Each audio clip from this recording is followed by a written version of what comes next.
not people get jobs. Yeah, It was not a mandate for the Republican Party. Right. It was a mandate for government. That's right. To get the job done.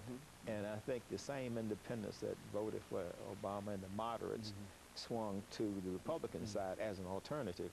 Now, the maverick in the whole equation, of course, is the Tea Party.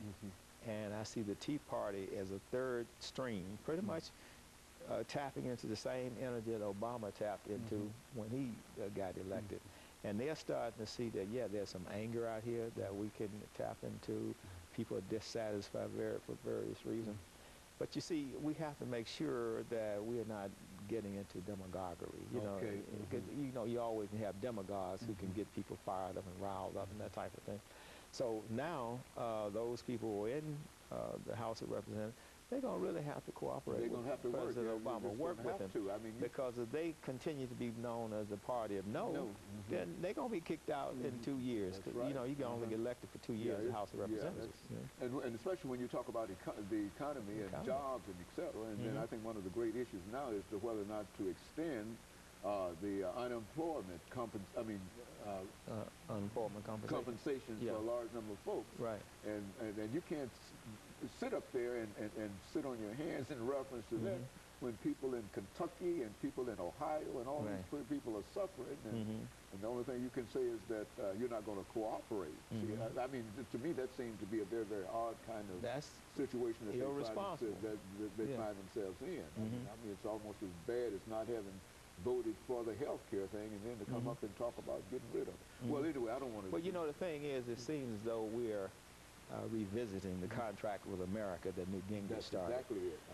When Bill Clinton was in power. And, you know, he took it to the point where he actually served the government now. And I think if they start those kind of antics again, the American people are not going to have any tolerance with that, you know.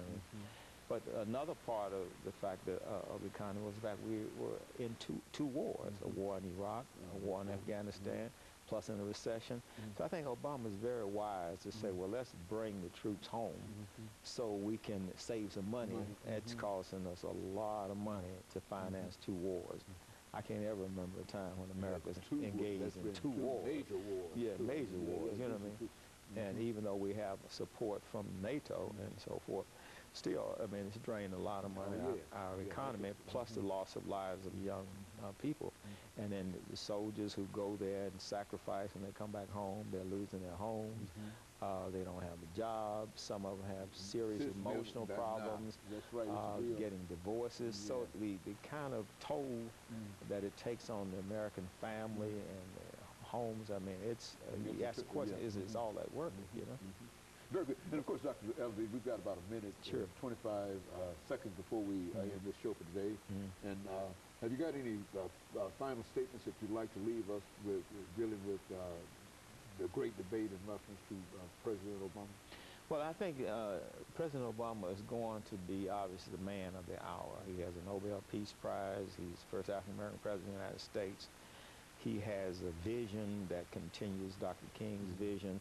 So I think the historians will have to say that he is certainly one of the dominant intellects and one of the dominant statespersons of the 21st century. Very good. And of course, we're getting ready soon to celebrate Dr. King's birthday again, holiday. And I guess you're ready for that too, I would imagine. Yes, sir. Everybody's ready for that. And everybody that you know, you've got okay. Yeah, we have to keep Dr. King's dream alive because he is the alternative to what is not happening in America. He still represents that shining light, that vision where we need to go, that people should be judged not by the color of their skin, but by the content of the character. I appreciate that. Character is the most critical things for the American people today. Very good. Rooted in scripture as well as American values. Okay, and let me thank you, and let me encourage our audience to tune in again next week for another informative edition of Congress. Thank you, and